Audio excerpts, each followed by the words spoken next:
Hello everyone, स्वागत है आप सभी लोगों का मेरे यूट्यूब चैनल पे। तो फ्रेंड्स, आज की इस वीडियो में हम लोग टॉप 25 क्वेश्चंस देखेंगे जो आपके एग्ज़ाम पॉइंट ऑफ व्यू से बहुत ही ज़्यादा इंपॉर्टेंट होगा। ओके, तो वीडियो जो है वो सबको अंत तक देखना है। मैं देखता हूँ कि आप लोग जो है वीडियो पूरा नहीं देखते हैं, जो कि कहीं ना कहीं ये सही बात नहीं है। फिर बोलोगे कि सर आपने जो पढ़ा है वो एग्ज़ाम में आएगा नहीं। यार, आप प्रॉपर तरीके से अच्छे तरीके से देखोगे, टाइमली देखोगे, यानी क्लास का टाइम 2 ही है, आपको सब पता है। डे में जो है वो वीडियो मेरा आना होगा तो 12 बजे आ जाएगा, ठीक है। या फिर नाइट का मैं बात करूँ तो नाइट में जब आना होगा तो 8 बजे से 9 बजे के पहले जो है मेरा वीडियो पब्लिश कर दिया जाता है। ओके, तो आप लोग जो है अपना समय निर्धारित कर लीजिए, आप लोग समय से आइए और मैं जितना भी क्वेश्चंस करवाता हूँ उसको आप लोग अच्छे ढंग से देखिए, है ना। तभी जो है आप एग्ज़ाम में अच्छा कर पाओगे। अब मान लो कि जैसे मैं स्टार्ट किया, ठीक है, 8 बजे वीडियो स्टार्ट होता है तो बहुत लोग 8:05 में आते हैं, 8:10 में आते हैं। तो मान लो कुछ तो क्वेश्चंस आपका छूट ही गया है ना, अब तो आप उसको देखोगे नहीं फिर से, ठीक है। तो ये बात सही नहीं है। अगर आप पंक्चुअली होते हो, यानी समय निर्धारित वीडियो देखते हो, तो मतलब आपको पूरा क्वेश्चन जो है, मैं जितना भी क्वेश्चंस करवाता हूँ सब क्वेश्चन जो है आपको देखने को मिल जाएगा। ओके, तो समय से आइए और पूरा वीडियो देखिए, और क्वेश्चंस को आप लोग चाहो तो नोटबुक में भी नोट कर सकते हो, इससे आप ही लोग का फ़ायदा होगा, ठीक है। तो यदि आप लोग इस चैनल पे नए हो और आप भी जो है पैरामेडिकल या पॉलिटेक्निक एग्ज़ाम का तैयारी करते हो तो मेरे इस चैनल को सब्सक्राइब कर लो और बेल आइकन को प्रेस कर लो, ठीक है। और यदि आप लोग मेरे टेस्ट सीरीज़ में ज्वाइन होना चाहते हो, अगर आप लोग नए हो, पुराने लोग तो टेस्ट सीरीज़ में पहले से ही ज्वाइन लिए हुए हैं, और आप नए हो और आप भी टेस्ट सीरीज़ में ज्वाइन लेना चाहते हो, तो आप जो है मुझे पर्सनली मैसेज कर सकते हो, ठीक है। मेरा कॉन्टैक्ट नंबर है 88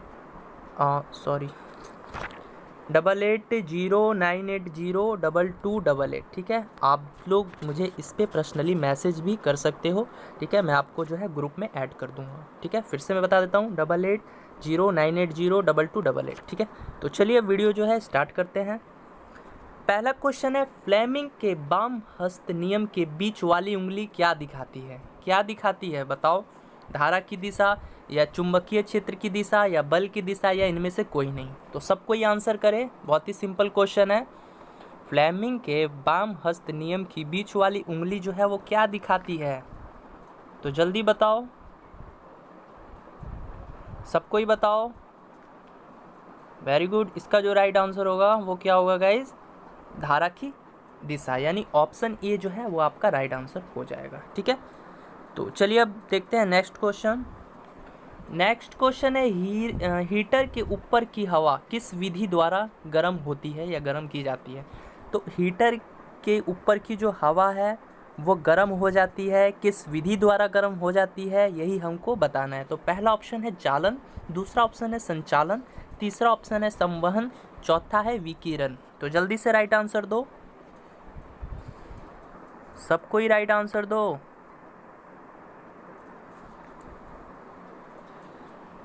तो वेरी गुड, इसका जो राइट आंसर होगा वो ऑप्शन सी होगा, यानी संवहन विधि से जो है हीटर के ऊपर की हवा जो है वो गर्म हो जाती है, ठीक है।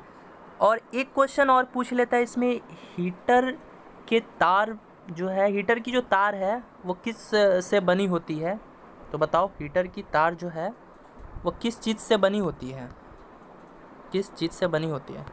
तो जल्दी बताओ, सब किसी को बताना है कमेंट में, हीटर की तार जो है वो किस से बनी होती है? तो जी हाँ, ये जो है बनी होती है नाइक्रोम से बनी होती है, ठीक है।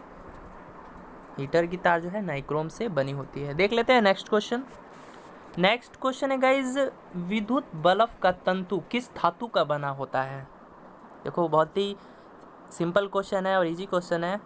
आई होप सबको इसका राइट आंसर दोगे, सबको इसको मालूम होगा कि विद्युत बल्ब का जो तंतु है वो किस धातु का बना होता है। तो पहला ऑप्शन है तांबा, दूसरा ऑप्शन है टंगस्टन, तीसरा ऑप्शन है एल्युमिनियम, चौथा है क्रोमियम। जल्दी से बताओ। Very good, very good. तो इसका जो राइट आंसर होगा वो क्या होगा गाइज? टंगस्टन, है ना। ऑप्शन बी जो है वो आपका राइट आंसर हो जाएगा, ठीक है। देख लेते हैं नेक्स्ट क्वेश्चन। नेक्स्ट क्वेश्चन है, एक्स किरणें के गुण वैसे ही हैं जैसे गामा किरणें के? कैथोड किरणें के, अल्फा किरणें के या बीटा किरणें के? जल्दी से बताओ इसका राइट आंसर क्या होगा। एक्स किरणें के गुण मतलब एक्स किरणें के गुण वैसे ही हैं जैसे कौन सी किरणें के हैं, यानी गामा किरणें के, कैथोड किरणें के, अल्फा किरणों के या बीटा किरणों के? तो जल्दी से राइट आंसर दो। तो जी हाँ, इसका राइट आंसर ऑप्शन ए होगा, है ना। यानी एक्स किरणें के गुण ठीक उसी तरह हैं जैसे गामा किरणें के हैं, ठीक है। तो ऑप्शन ए जो है आपका राइट आंसर हो जाएगा। देख लेते हैं नेक्स्ट क्वेश्चन। नेक्स्ट क्वेश्चन है प्लांक स्थिरांक यानी प्लैंक कांस्टेंट की बीमा है। डायमेंशन पूछ लिया गया है फिर से प्लैंक कांस्टेंट का, तो जल्दी से बताओ प्लैंक कांस्टेंट की डायमेंशन है क्या है। प्लैंक कांस्टेंट का डायमेंशन तो सब किसी को बताना है, जल्दी बताओ। प्लैंक कांस्टेंट का जो डायमेंशन है यानी प्लांक स्थिरांक जो की बीमा है वही बताना है हमको। तो क्या होगा, एम एल का पावर 2 टी का पावर 2 ये होगा, या एम एल टी का पावर 2 होगा, या फिर एम एल का पावर 2 टी का पावर -1 होगा, या एम एल टी का पावर -1 होगा? तो जल्दी बताओ। तो इसका जो राइट आंसर होगा वो ऑप्शन सी होगा, है ना। यानी एम एल का पावर 2 टी का पावर -1 होगा, ठीक है। याद रखना प्लैंक कांस्टेंट का जो डायमेंशन है ये यही होगा, ठीक है। देख लेते हैं नेक्स्ट क्वेश्चन। देखो ऐसे ही क्वेश्चन जो है अब आपको एग्ज़ाम में देखने को मिलेंगे, ठीक है। और ये कुछ ज़्यादा टफ भी क्वेश्चन नहीं है, बस आप लोग बोल सकते हो मॉडरेट लेवल का थोड़ा क्वेश्चन है, ना ज़्यादा ईजी है ना ज़्यादा टफ है, ठीक है। देख लेते हैं नेक्स्ट क्वेश्चन। नेक्स्ट क्वेश्चन है कूलम्ब बाई वोल्ट बराबर होता है किसके बराबर होता है, टेस्ला के, फैराडे के, जूल के, या इनमें से कोई नहीं? तो जल्दी बताओ। कूलम्ब बाई वोल्ट जो है वो बराबर होता है किसके बराबर होता है? कूलम्ब बाई वोल्ट जो है वो बराबर होता है किसके बराबर होता है? तो ये फैराडे के बराबर होता है। तो ऑप्शन बी जो है वो आपका राइट आंसर हो जाएगा। ओके, चलिए देखते हैं नेक्स्ट क्वेश्चन। नेक्स्ट क्वेश्चन है गाइज, नेक्स्ट क्वेश्चन है 5 EV यानी 5 इलेक्ट्रोवोल्ट का जूल में मान होगा, क्या होगा? 8.6 इंटू 10 का पावर -19 जूल, या 8 इंटू 10 का पावर -12 जूल, या 8.2 इंटू 10 का पावर -12 जूल, या 8 इंटू 10 का पावर -90 जूल? तो जल्दी बताओ। तो देखो इस क्वेश्चंस को आप लोग कैसे बनाओगे, तो सबसे पहले आपको पता होना चाहिए एक इलेक्ट्रोवोल्ट जो है वो किसके बराबर होता है। तो वो होता है 1.6 इंटू 10 का पावर -90 जूल, ठीक है, इसके बराबर होता है। और यहाँ पर पूछा क्या गया है, 5 इलेक्ट्रॉन वोल्ट, ठीक है। तो अब इसमें 5 से गुना कर दो, इसमें भी और इसमें भी, यानी इस चीज़ में 5 से गुना कर देना है, यानी 1 इलेक्ट्रॉन वोल्ट बराबर इतना होता है। तो 5 बराबर कितना होगा, तो 5 से गुना कर दो ना दोनों तरफ। तो इधर भी 5 से गुना कर दो, इधर भी 5 से गुना कर दो।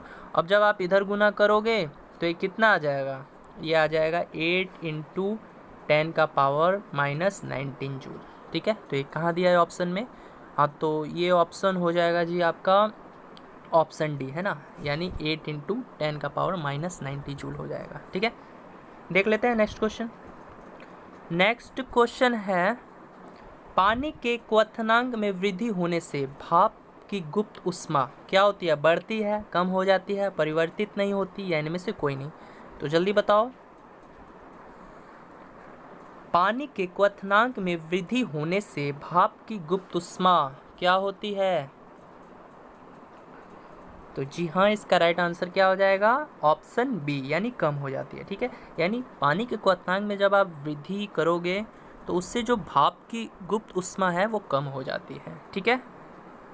चलिए देख लेते हैं नेक्स्ट क्वेश्चन। यदि वीडियो पसंद आ रही हो तो लाइक भी करते रहो यार, ठीक है। देखते हैं नेक्स्ट क्वेश्चन। नेक्स्ट क्वेश्चन है विषुवतीय रेखा पर चुंबकीय नमन का मान होता है कितना होता है, 30 डिग्री, 45 डिग्री, 90 डिग्री, या 0 डिग्री? जल्दी से बताओ। विषुवतीय रेखा पर चुंबकीय नमन का मान जो है कितना होता है, यही बताना है। तो जी हाँ, इसका राइट आंसर होगा, क्या होगा, ऑप्शन डी, यानी 0 डिग्री, ठीक है। देखो ये क्वेश्चंस जो हैं वो बहुत ही इंपॉर्टेंट क्वेश्चन है।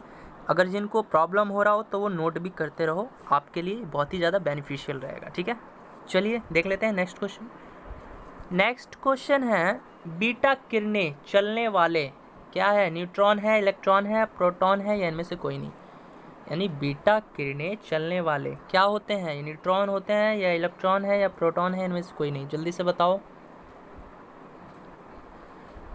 तो जी हाँ, इसका राइट आंसर ऑप्शन बी हो जाएगा, यानी इलेक्ट्रॉन है। ठीक है, चलिए देख लेते हैं नेक्स्ट क्वेश्चन।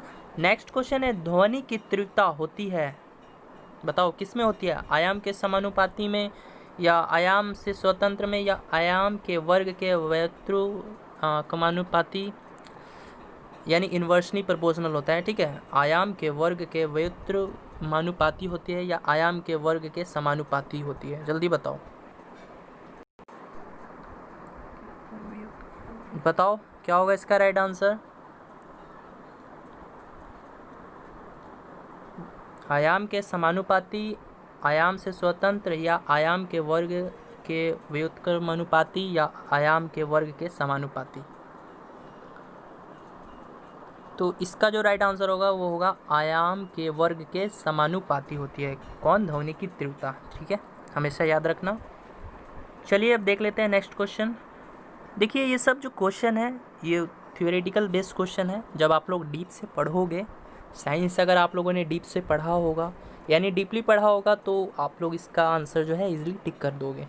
लेकिन अगर आपने ऊपरी झापड़ी पढ़ा होगा तो आपसे ये नहीं बनेगा। ठीक है, तो देखो किसी भी चीज़ को पढ़ते हो आप लोग तो उसमें गहराई से पढ़ो उस चीज़ को। ठीक है, अब ऊपर ही झापड़ी पढ़ने से जो है वो आपका एग्ज़ाम जो है फिर दिक्कत हो जाएगा ना।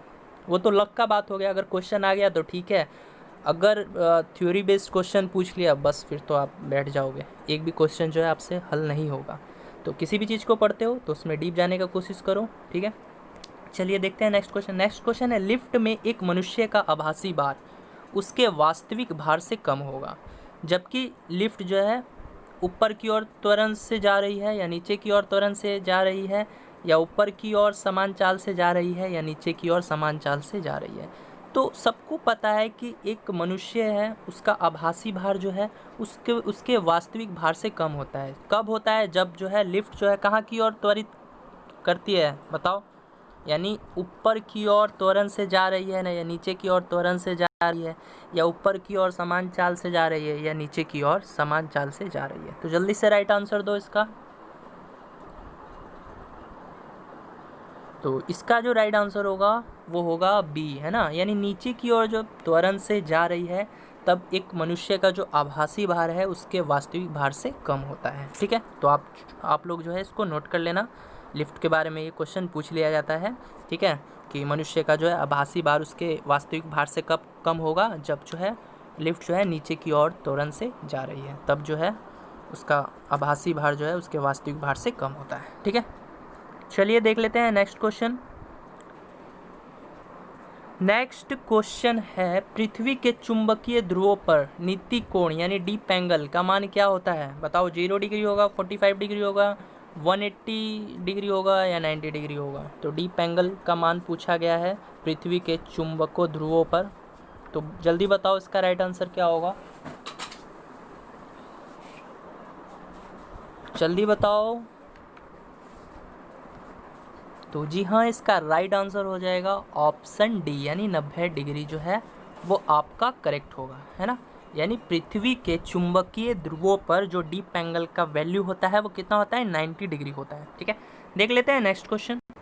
अच्छा, एक क्वेश्चन छूट गया था आप लोगों का। ठीक है, 54 नंबर, वही क्वेश्चन मैं बता देता हूँ। ठीक है, 54 नंबर क्वेश्चन है, एक गोलीय दर्पण की वक्रता त्रिज्या जो है 16 सेंटीमीटर है, इसकी फोकस दूरी क्या होगी? ठीक है, फोकस दूरी पूछा हुआ है। तो फोकस दूरी क्या होती है? यानी f बराबर क्या होती है? तो ये वक्रता त्रिज्या की आधी होती है, वक्रता त्रिज्या बटा 2, यानी फोकस दूरी है वो किसके बराबर होती है? वक्रता त्रिज्या बटा 2 के बराबर होती है। अब बताओ वक्रता त्रिज्या कितना दिया हुआ है?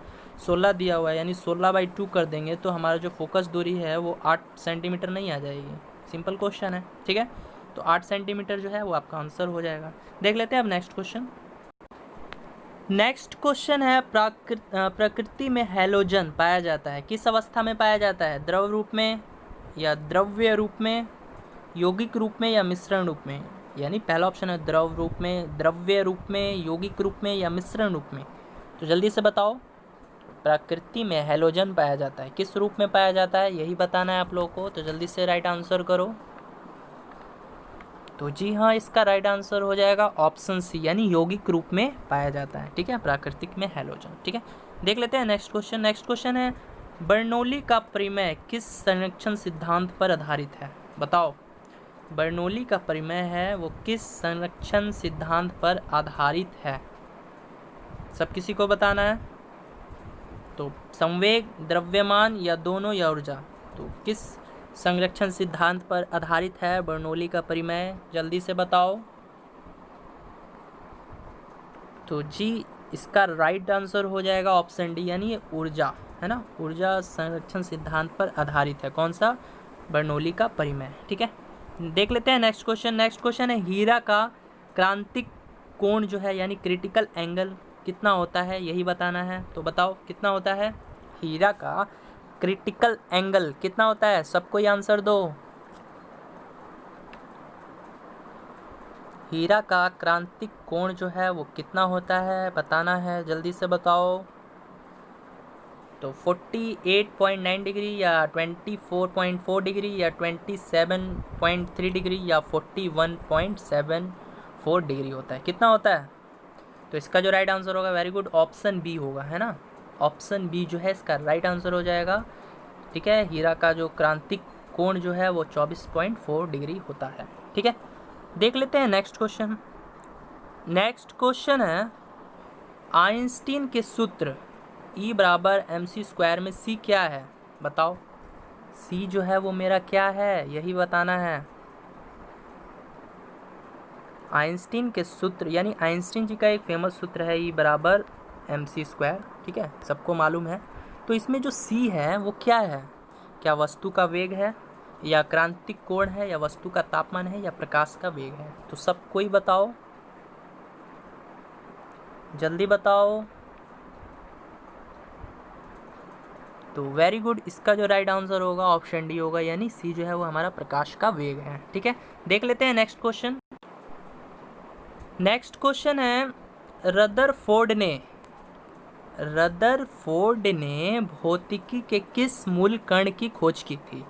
तो किस कण की खोज की थी? अल्फा किरण, इलेक्ट्रॉन, न्यूट्रॉन या प्रोटॉन? जल्दी बताओ, सबको पता होना चाहिए, बहुत ही सिंपल क्वेश्चन पूछ लिया गया है। यानी रदरफोर्ड ने भौतिकी के किस मूल कण की खोज की थी? ठीक है, तो जल्दी बताओ, सबको ही बताओ।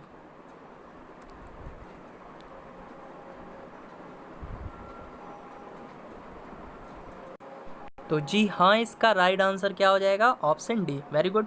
तो रदरफोर्ड ने जो है प्रोटॉन की खोज की थी, सबको मालूम है। ठीक है, और कभी कभी जो है गोल्डस्टीन जी का भी नाम आ जाता है। तो अगर ऑप्शन में गोल्डस्टीन दिया होगा तो रदरफोर्ड नहीं दिया होगा, और रदरफोर्ड दिया होगा तो गोल्डस्टीन नहीं दिया होगा। ठीक है, अच्छा, अब यहाँ से आप लोग बताओ, तो इलेक्ट्रॉन की खोज किसने की थी? इलेक्ट्रॉन की खोज किसने की थी? जल्दी से कमेंट बॉक्स में बताओ, इलेक्ट्रॉन की खोज किसने की थी? चलिए आप लोग कमेंट बॉक्स में बता देना, इलेक्ट्रॉन और न्यूट्रॉन। ठीक है, दोनों का आंसर जो है आपको बताना है, इलेक्ट्रॉन की खोज किसने की थी और न्यूट्रॉन की खोज किसने की थी। ठीक है, ये आपके लिए होमवर्क रहा। चलिए अब हम लोग देख लेते हैं नेक्स्ट क्वेश्चन। नेक्स्ट क्वेश्चन है 5 न्यूटन का बल 20 kg की वस्तु से कितने मीटर पर सेकेंड स्क्वायर का त्वरण उत्पन्न करेगा? तो देखो, यहाँ पर सिंपली पूछ लिया है एक्सेलरेशन के बारे में, जिसको हम लोग त्वरण कहते हैं, है ना। तो एक्सेलरेशन निकालना है। तो सबको पता है, आप सभी लोग जानते हो कि F बराबर क्या होता है? मास इंटू एक्सेलरेशन, यानी बल बराबर क्या होता है? द्रव्यमान इंटू त्वरण। ठीक है, पता है ना आप लोगों को। तो अब बताओ, मेरा मास जो है वो कितना दे रखा है? 20 kg दे रखा है। एक्सेलरेशन तो निकालना है हमको, तो गुने कर देंगे, है ना। और मेरा जो है यहाँ से फोर्स कितना है? 5 न्यूटन दे रखा है। तो अब मैं इसको सॉल्व करूँगा तो मेरा कितना आ जाएगा? तो 4a बराबर 1 आ जाएगा, तो a बराबर मेरा कितना आ जाएगा, 1/4 आ जाएगा। अब मैं इसको सॉल्व करूँगा तो कितना आ जाएगा, 0.25 आ जाएगा, 0.25 आ जाएगा। तो ऑप्शन ए जो है वो मेरा राइट आंसर हो जाएगा। ठीक है, तो एक्सेलरेशन कितना होगा, 0.25, यानी ऑप्शन ए जो है आपका करेक्ट आंसर हो जाएगा। देख लेते हैं नेक्स्ट क्वेश्चन। नेक्स्ट क्वेश्चन है गाइज, हवा का बुलबुला पानी में निम्नलिखित में से किस तरह कार्य करता है, बताओ। ये पहले भी क्वेश्चन में बता चुका हूँ आप लोगों को, उभयतल लेंस में या बेलनाकार लेंस में, उत्तल लेंस में या अवतल लेंस में, हवा का बुलबुला पानी में जो है वो किस लेंस की तरह व्यवहार करता है, यही क्वेश्चन में बताना है आपको। तो जल्दी से इसका राइट आंसर दो आप।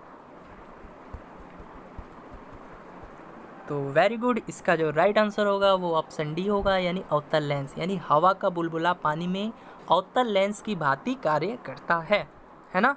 चलिए अब हम लोग देख लेते हैं नेक्स्ट क्वेश्चन। नेक्स्ट क्वेश्चन है, लेंस के लिए सही सूत्र है, वो तेरी लेंस का सूत्र पूछ लिया गया है, वाह। तो जल्दी से अब राइट आंसर दो इसका। देखो कितना सिंपल क्वेश्चन पूछ लिया गया है, लेंस का फॉर्मूला आप लोग 10th से ही पढ़ते आ रहे हो। तो जल्दी बताओ इसका राइट आंसर क्या होगा, जल्दी बताओ। मैं चाहता हूँ सब कोई इसका आंसर दे और सब किसी का करेक्ट होना चाहिए, तो जल्दी से बताओ। तो वेरी गुड, इसका जो आंसर होगा वो क्या होगा, ऑप्शन बी, यानी 1/v - 1/u बराबर 1/f, है ना, सबको पता है। चलिए अब हम लोग देख लेते हैं नेक्स्ट क्वेश्चन। देखिए नेक्स्ट क्वेश्चन है, यदि किसी स्थिर कार का वेग 5 सेकंड में 20 मीटर पर सेकंड हो जाए तो कार का त्वरण कितना हुआ। तो यहाँ भी त्वरण पूछ लिया गया है, लेकिन यहाँ मास और ना ही फोर्स का बात हुआ है। तो अब बताओ यहाँ पर हम लोग किस फॉर्मूला का प्रयोग करेंगे। फिर से मैं क्वेश्चन बता देता हूँ, यदि किसी स्थिर कार का वेग जो है 5 सेकंड में 20 मीटर पर सेकंड हो जाए तो कार का त्वरण कितना होगा, यही बताना है हम लोगों को। तो जल्दी से पहले मुझे ये बताओ कि इसमें किस फार्मूला का यूज करेंगे। तो इस क्वेश्चन में किस फार्मूला का यूज करेंगे, देखो यही नहीं पता होगा आप लोगों को तो कैसे बनेगा, आप ही लोग बताओ। तो देखो मैं बता देता हूँ, यहाँ पर जो फार्मूला का यूज होगा वो गति का जो पहला समीकरण होता है वो क्या होता है, सबको मालूम है क्या होता है जी, v बराबर u प्लस at होता है। गति का जो पहला समीकरण है, पहला फॉर्मूला बोल सकते हो, क्या होता है, v बराबर u प्लस at होता है, ऑफकोर्स होता है। तो यहाँ से मैं v माइनस u बराबर at लिख सकता हूँ, ऑफकोर्स लिख सकता हूँ। अब यहाँ से मैं v माइनस u बटा t को ले लूँगा और फिर ये बराबर a का हो जाएगा। तो बस अब यहाँ से मैं अब निकाल सकता हूँ।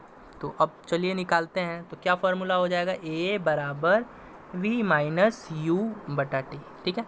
तो यहाँ पर v जो है वो मेरा वेलोसिटी दिया हुआ है, u जो नहीं दिया हुआ है तो 0 मान लेंगे, ठीक है। तो v कितना दिया हुआ है जी, आपका 20 मीटर पर सेकेंड दिया है, और u जो है मेरा 0 हो जाएगा। टाइम जो है वो मेरा कितना दे रखा है, 5 दे रखा है। तो बस सॉल्व कर दो, 20/5, तो कितना आ जाएगा इसको सॉल्व करोगे तो 4 मीटर पर सेकेंड स्क्वायर नहीं आ जाएगा, यानी a बराबर ऑफकोर्स आ जाएगा, कुछ नहीं है क्वेश्चन में, ठीक है।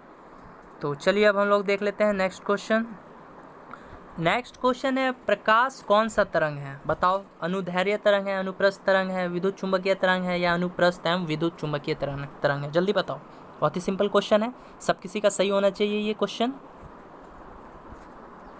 प्रकाश कौन सा तरंग है, यही बताना है हम लोग को, तो जल्दी से बताओ।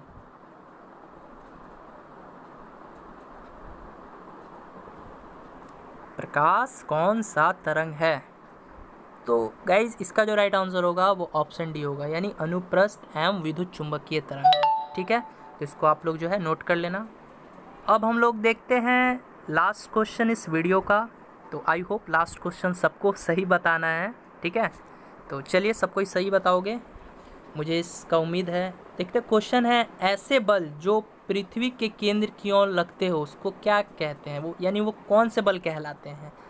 ऐसे बल जो पृथ्वी के सेंटर की ओर लगते हो कहलाते हैं, कौन से बल कहलाते हैं, प्रत्यानयन बल, गुरुत्व बल, घर्षण बल, या इनमें से कोई नहीं, जल्दी से बताओ। तो सब किसी को मालूम होना चाहिए, वेरी गुड। इसका जो राइट आंसर होगा वो क्या होगा, ऑप्शन बी यानी गुरुत्व बल। ऐसे बल जो पृथ्वी के केंद्र की ओर लगेंगे उससे हम लोग क्या कहेंगे, गुरुत्व बल कहेंगे। ठीक है, तो कैसी लगी वीडियो, आई होप आज की वीडियो बहुत ही अच्छी लगी होगी। तो इसको लाइक कर देना और अपने दोस्तों और फ्रेंड्स के साथ शेयर भी किया करो। ठीक है, ये आप लोग का चैनल है, आप लोग जैसा कहते हो मैं वैसा ही कंटेंट प्रोवाइड करता हूँ। ठीक है, तो आप लोग थोड़ा सपोर्ट करो मुझे, बस मुझे और कुछ नहीं चाहिए, और आप लोग अच्छे से पढ़ो। ठीक है, थैंक यू।